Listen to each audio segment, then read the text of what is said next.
দিনের শরীয়তের, ইসলামের শরীয়তের মোটামুটি একটা গভীর জ্ঞান অর্জন করা, এটা প্রথম কাজ। কারণ দিনই ইলম অর্জন করা ছাড়া দিনের কোনো ক্ষেত্রে আমরা কোনো অবদান রাখতে পারবো না।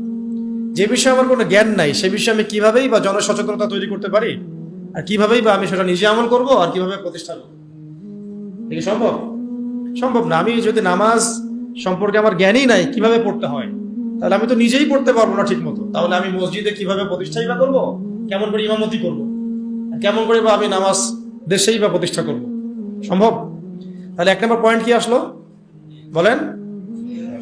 দিনী ইলমে গভীরতা অর্জন করার জন্য সচেষ্ট হওয়া, চেষ্টা করা। এর মানে এই না সবাইকে মুফতি হতে হবে, সবাইকেই মুহাদ্দিস হতে হবে, সবাইকেই ফকিহ হতে হবে। এটা জরুরিও না এবং সম্ভবও না। এটা কি না জরুরিও না এবং আসলে সম্ভবও না।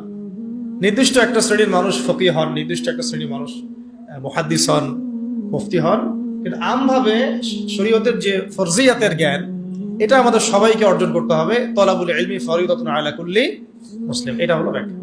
এই পয়েন্টগুলো একটু লিখে নেবেন, বা যখন আমরা ইনশাআল্লাহ এটা প্রচার করব তখন যেন লিখিত আকারেও থাকে বিষয়টা। এক নাম্বার পয়েন্ট তাহলে কি, কিভাবে আমরা খেলাফা কায়েম করব? প্রথম কাজ শরীয়তের জ্ঞান অর্জনে সচেষ্ট হওয়া।